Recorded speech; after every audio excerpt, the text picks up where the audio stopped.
Nope, nope, nope. Yellow light. Brake check, brake check, brake check. We might find out if ABS works or not. Okay, so this one right here is going to give me a run for my money. We've got a 2017 Chevrolet, it's the Z71 Silverado. Got a lift kit on it, some big knobby tires. Customer has several complaints regarding intermittent warning indicators that show up on the dash. They state that it's not a check engine light, but an ABS track control light comes on. We get a bunch of warnings and chimes. We often see the little squiggly out of control car symbol showing up, and there are some trouble codes. Now, what I understand here is that this vehicle has been to a couple local dealerships, and all of them say they cannot recreate the problem and they can't find the issue that's going on with it. There might be more than one problem here, but what bothers me about that is the dealership had this thing in and they say they can't find a problem, but we have trouble codes. So I don't see why they didn't attempt to diagnose this situation based off of those trouble codes. There's something to go off of there. So I just took this out on a quick spin. We're gonna go out again. What I had noticed was the little squiggly out of control vehicle track control warning indicator had showed up. The thing was feeling weird when it shifted. This has the 8-speed transmission, and those were always kind of funky and finicky transmissions, a little bit worse than the 6 speeds, because they jammed 8 speeds worth of gearing into a 6-speed sized case. So the components inside are rather small. If memory serves, these things were kind of plagued with several issues. They used to experience a shudder similar to the 6 speeds, and then they also experienced some harsh downshifts and harsh upshifts. Now, from what I understand, one of the fixes to mitigate that issue was to replace the factory fluid with Mobil 1 HP transmission fluid. And I also understand that operation has already been done on this particular vehicle. I think after that, GM issued a series of programming events, and then if that did not solve the problem, I believe we were changing valve bodies in these units. I was never the transmission guy, but I understand the trans dudes were putting a lot of valve bodies in these 8-speed transmissions in the GM trucks. Regardless, that problem did show up, and I did feel something odd with the shifting, but there's also some ABS/wheel speed stuff going on here. Like I said, I did a test drive on this. We just got back, and while I was out, I did a full system code scan. And one code that showed up very quickly is right rear speed sensor circuit open symptom 04 history code. That's a C0050 code. It was repeated twice in the code scan. Now, if your ABS module does not know how fast all the wheels are turning, then it cannot properly perform its function of preventing brake lockup, because it needs to know how fast the wheels are turning. For example, if you're driving and braking and you're decelerating from 15 miles per hour and then one wheel starts to read 0, the ECM or the EBCM, electronic brake control module, it's going to think that wheel locked up, and it's going to initiate the ABS pump or actuate the ABS pump, and it's going to dump pressure in that wheel in order to regain traction, and then you can reapply brake pressure. So what's happening is the ECM is confused, it doesn't know what to do, and that's why it's giving us those intermittent warning indicators. On occasion, or most of the time, I believe that sensor is working properly, and then every now and then it's dropping out to 0. I'm going to pull up wheel speed data out of the EBCM, and we're going to drive this thing and we're going to watch that data. We're going to see if while we're driving, that right rear wheel speed sensor drops out. If it does, or even if it doesn't, we're going to bring it back into the shop, get it up in the rack, visually inspect everything and make sure the wire isn't pinched or damaged or pulled super tight because of the lift kit. We've got a few things to look at here. So let me pull up this data stream. We're going to go for a ride, take a look at what's going on, and then we're going to make some determinations on what to do at that point. Now, I believe that there's probably multiple issues going on with this truck, because I also found some codes for the human-machine interface module communication, And I also found a code stating that the trailer brake control module has received implausible data. Now, that could be because of the faulty wheel speed signal that the EBCM is processing, and it could be an issue with the brake control module. I also recall these switches right here required frequent replacement from the factory. So anyway, let's pull up ABS. We're gonna pull up data. No, not codes. Can't even read my own self here. And back up. Grumbly. Data. Anti-lock braking data. That's what we want. Thinking. And here's our wheel speeds. I'm gonna go ahead and graph those in a 4-graph. So we are going to have all 4 wheel speed sensors graphed visually for us to evaluate while we drive. Now, we are stationary, not moving, but we can watch these graphs activate as we're going along. Now, this is not the same as a picoscope. This is just my scan tool graphing the numerical data, and it does not have the bit rate that a scope would have. So if there's a very short duration loss of signal, this thing may not pick it up, but we will see. What I want to do is basically we're going to drive until we get that that light that comes on, that warning when the problem shows up. Then we will refer to the graph. Now, just in case the camera's moving around too much or you guys can't read it due to the glare, the graph goes in order from top to bottom: left front, left rear, and right rear. So the one at the very bottom is going to be the unit in question. So let's go ahead and hook our right here. If we don't see the symptom going over the bridge, we're going to keep straight and keep headed out towards Sarasota until the problem presents itself. Now, this is pretty good. All the graphs are lining up, meaning they're all displaying equal wheel speed data. Simultaneously, I'm also pinging. Oh, look at that.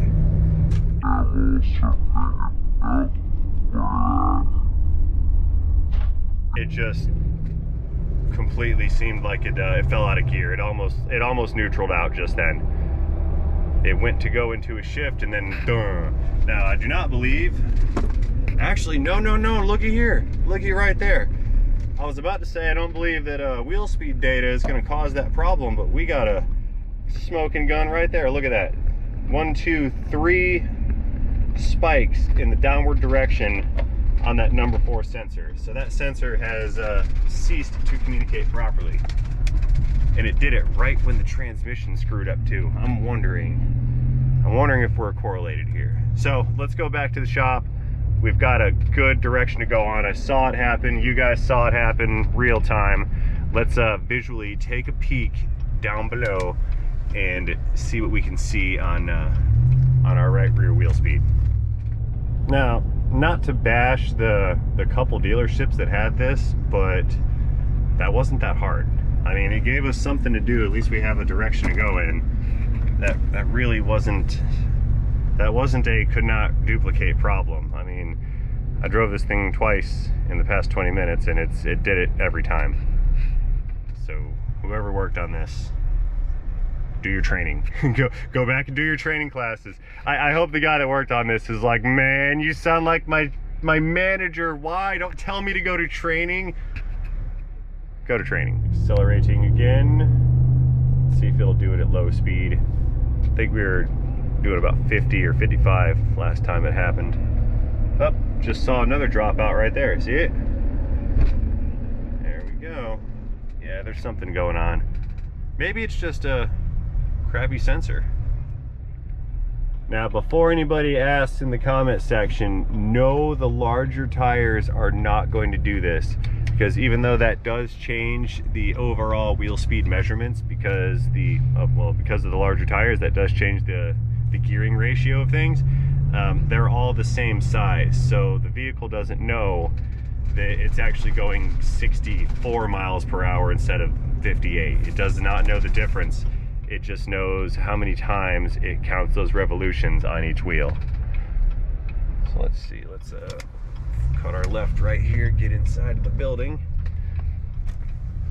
And we're gonna inspect our right rear. That seems to be our trouble area. Look good. Parking lot's full. Super full. Shop's full too.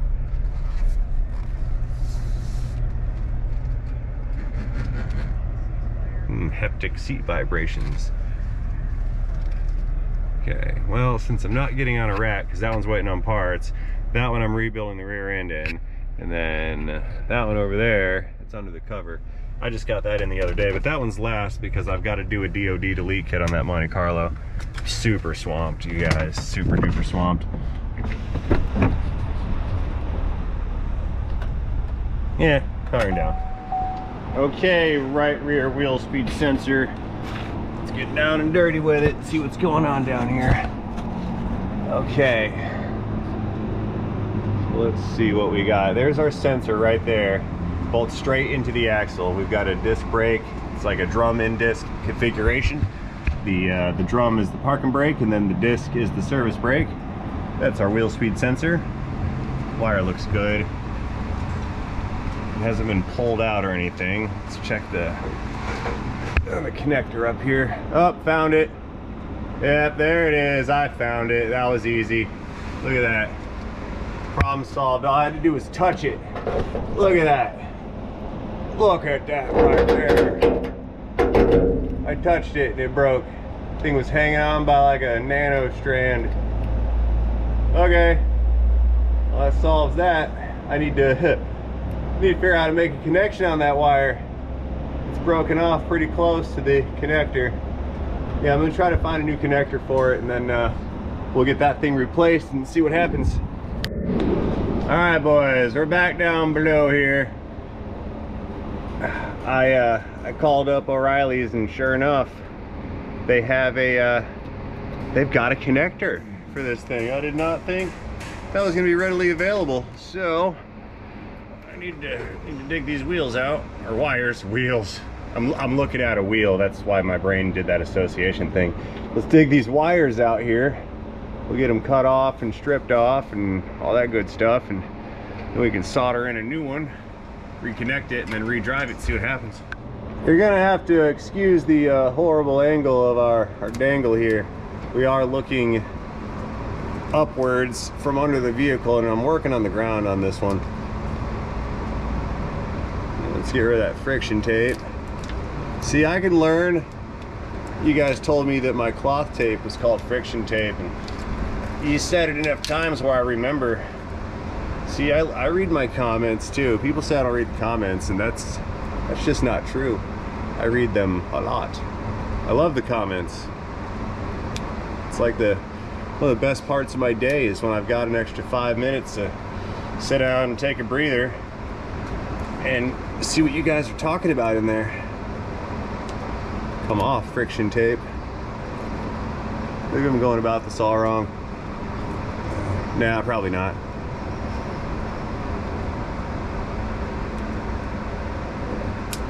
Just snip it off with the Milwaukee snips. Very, very pointy.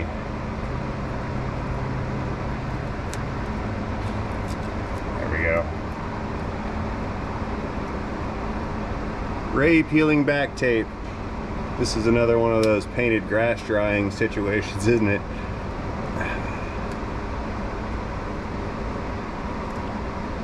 I wonder how that thing got broken to begin with. That's what gets me. I bet it was pulled super tight from the lift and rubbing against something. That seems to be the most plausible. You'd be surprised at how much stuff a lift kit words can damage. Rid of that.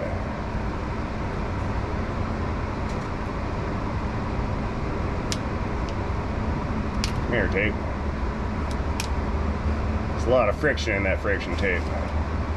It's good stuff.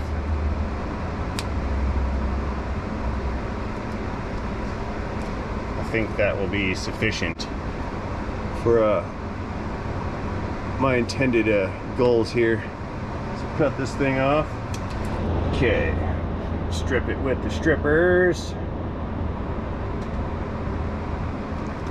Get Got a twist and a tug, and this is a very small wire.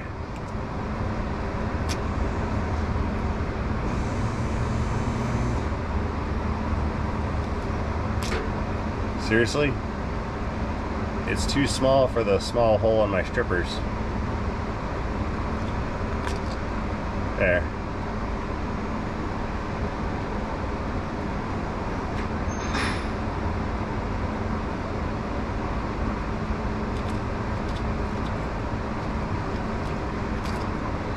Good to go. All right. Both stripped. Waiting game.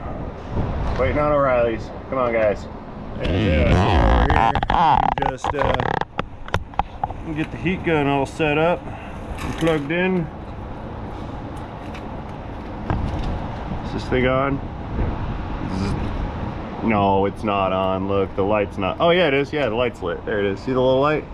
That tells me you guys can't even see. It's too bright. Too much ambient light.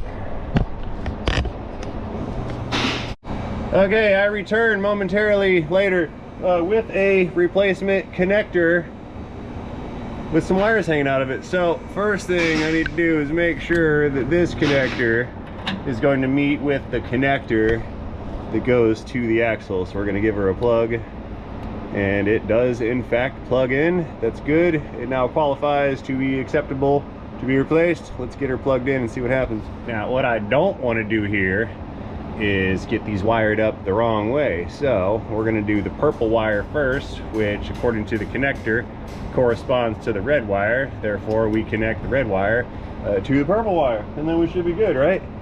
So I need to strip this back a little bit. This is a heavier gauge than that wire, so I'm actually going to use the small one, and we're going to cut away some of those strands as are going to come with it to try to reduce the wire size just a little bit, which didn't work. It does that all the time when you don't mean to. You try to do it on purpose and it's like, nah, we're not going to do that for you. Thought you were slick, Ray.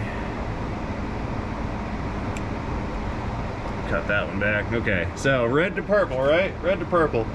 Now on this one, last time I did a wiring repair on that old Ford, I used crimp connectors due to the amount of heat that was in that area. This one, I'm going to use the solder impregnated heat shrink connectors. So there's a piece of solder hanging out in the middle. This is all heat shrink with those two bands on it. The bands heat shrink down onto the wire. You hit it with a heat gun, the solder melts, solders your two wires together, and that will complete your connection. Let's get this stuffed in here as much as possible. The little red band went over the wire, that's good. So now, I'm already getting noodle arm. Feed that guy in. Shove that purple wire and its strands into the solder area. See that? And we're gonna hit it with some heat, melt that solder.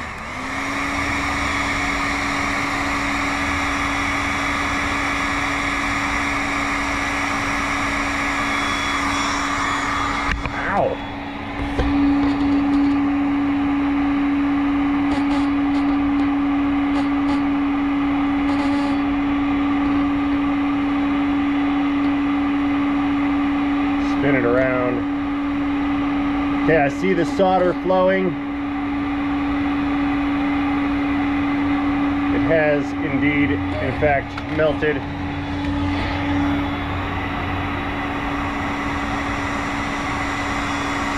Okay, that one's good. Let's repeat on the black wire, which is the other side of the circuit. Okay, next connector, same thing. Gonna stick you in. Get the red band all the way over the wire. And then this one, how far down do I want to go? Right here. See that? So the stripped areas, those are both overlapping on the solder area, and then we've got the two bands to hang onto the wires, and then the whole thing heat shrinks, keeping moisture out, because this is a wet environment back here. Heat shrink it down.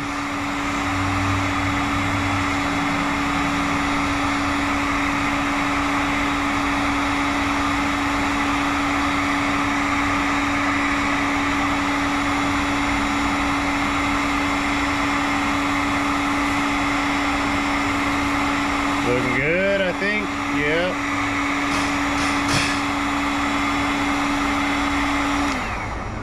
Okay. Let's leave that alone, let it cool off. Then we'll get some tape on there for some extra protections. Or maybe, you know what? I'm gonna go find some more convolute, I think. Ooh, I melted this, it's all squishy. Yeah, I need to get some more loom. And when all that cools off, we'll tape this up, put some loom over it, convolute, and then a little bit more over this area here just to protect all that. Then we should be ready to rock and roll. All right, so I got some tape, wire loom, cutters. Let's get up here and get this wire protected. So let's see how much of this is any good. Okay, it has become hardened now again since it's not so hot. So what's up there is not damaged. Take some friction tape here. Now that you guys told me that it's called friction tape, or rather drilled it into my head and continuously reminded me, I have re-established priority in the memory banks for the name of this tape right here. So what I shall do, just to add some extra insulation to my connections, is we're gonna give it a wrap of tape right here. That way nothing can rub through it. And then I'll just take that same piece of tape, get the other side, or the other wire rather. There. That's all good. Let's stick this back inside of the loom.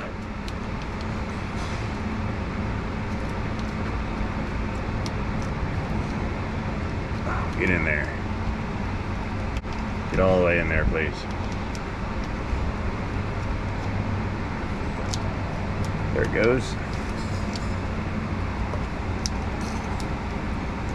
Okay. And then we'll take our new piece of loom, convolute, run that down, and I will overlap the convolute here, like so. And then right about here we'll cut her off. Not the appropriate tool, but I figure I can have this cut off and removed by the time I get up and crawl out of here to go fetch the scissors or a bigger cutter. Let's get this guy plugged in, reconnected. Now over here, there seems to be some kind of a connector to hang on to this, but that doesn't go in there. I mean, it does, but it's not what that's for. Perhaps, yeah, it can't go here, because then this wire is going to stretch out when we lift it up. That's why it's all disconnected. Maybe I can just put it here. There, got it. Now it's longer, it goes there.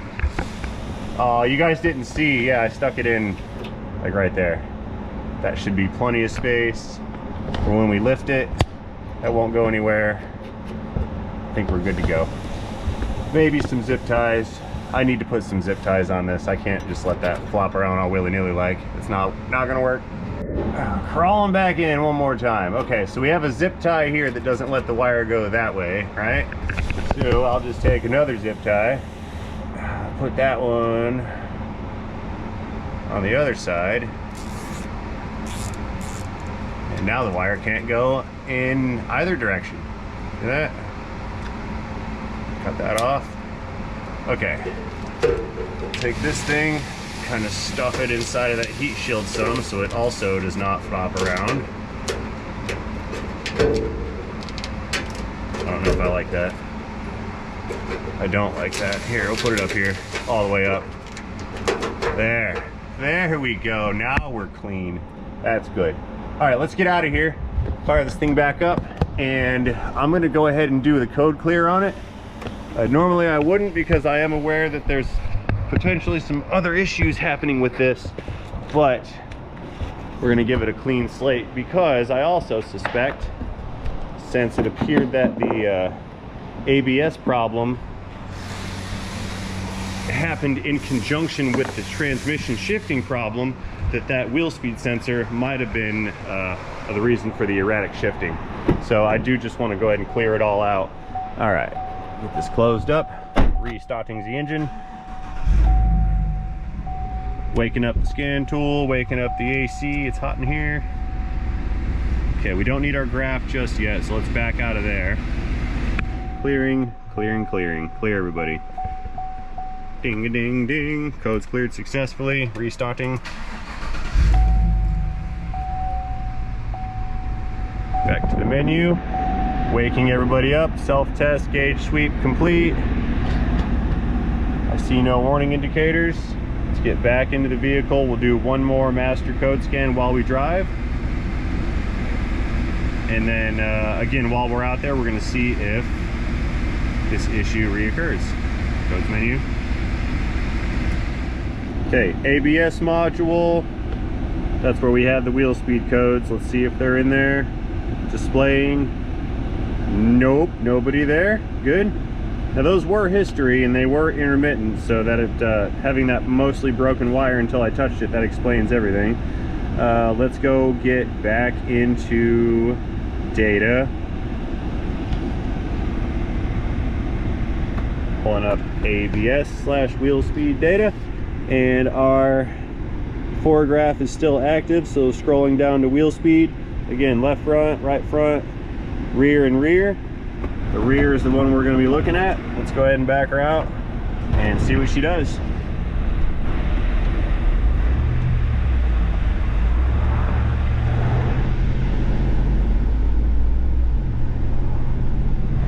Okay, we're pulling out.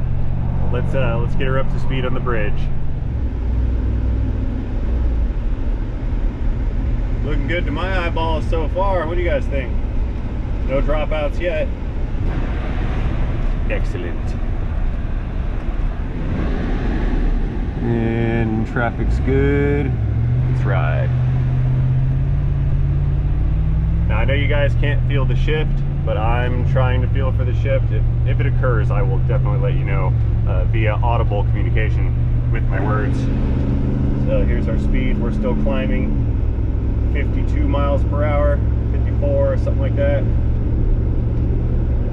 Off the throttle right here, and we see wheel speeds drop. So we are in decel. Shifting felt great, didn't do anything weird at all. I'm gonna keep on rolling. Nope, nope, nope, yellow light, brake check, brake check, brake check. We might find out if ABS works or not. There we go, downhill, 52 mile per hour stop. And back to our graph. That's where we were coasting. Speed remained constant, no throttle, but we were going downhill, so we had very little change. But there's no dropouts in wheel speed. All these graphs are emulating each other. We're gonna go down a couple more red lights and see if we get the win on this one. Green light, let's ride. A couple more red lights. Our graph has had time to flatten out, so we're starting over fresh. See our acceleration. Continuing acceleration, downshift, full speed. Letting off the throttle, stabilizing. No weird shifts have taken place whatsoever. So I do not have that signal dropout. And our wheel speeds are looking good. This is fantastic. Wake up. Yeah, there we go, rescan, and green light. Perfect timing, yes. I'm the master of efficiency. Now can I pull a U-turn without getting T-boned? Sure.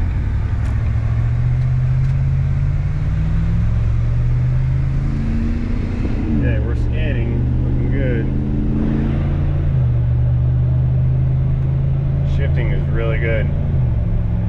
shifting exactly like it's supposed to, not neutraling out or hesitating or torque converter locking up when it shouldn't be. It's shifting perfect. Yeah, I'm so happy with this. I was afraid I was gonna have to put a valve body in an 8-speed. Woo, crisis averted. Okay, so here's the deal. We had trailer brake control module trouble codes. That could have been a result of that ABS, and it might be an issue with the trailer brake control module or its associated software. That has to be determined with a little bit of driving, but from what I can tell so far, we definitely fixed the ABS problem, which was the traction control warning light that was popping up, and I'm about 96.2% confident that we solved that shifting problem. I'm going to assume that if wheel speed sensors are not communicating right, then the TCM has incomplete information and it won't shift properly. That's pretty much all I got for that one. Yes, a little bit more driving would definitely confirm such things, yay or nay. But at this point, I'm confident that we did in fact solve the trans problem and the ABS problem. As for the human interface control module communication error, that might have been due to the modules shutting down over that incomplete information. I realize that's kind of a stretch, and I'm sure that there's most likely another issue with the human interface control module device. It's basically the little ECM that takes all of our user inputs and turns that into the digitized signal for the control modules to read. For example, this right here, that is not the radio. The radio is in the dash. This is just the control screen for the radio. And same thing for all the HVAC buttons. This is not the HVAC control module. There's another module inside the dash. This is just the user interface. So the human/machine interface control module is what deciphers and buses those inputs from the driver to the appropriate control modules. So basically, it's the translator for what your fingers and what your buttons are doing. There may be an issue with that system, but according to our scan tool right now, those trouble codes are no longer present. We do have some low battery voltage in the TPMS sensors, fairly inconsequential. They are transmitting because the TPMS light's not on, but that was not part of our concern list. So I'm gonna throw some few more miles on this thing, and just to confirm, like, yay or nay, whether we have a success or not. But I do believe this one right here is good to go for the time being. Like I said, those other codes, if they pop up, or those other symptoms, if they pop up soon enough before this car leaves, then we'll address that. But until that time, I'm gonna call this one good. So guys, as always, I'd like to thank you for watching this video. Let me know what you think about this situation in the comment section down below. Do not forget to engage that like and subscribe button while you're down there. And most importantly, have yourselves a fantastic day. See you guys later in a video, in a Silverado, in an 8-speed shifting issue due to wheel speed sensor fault, in a transmission.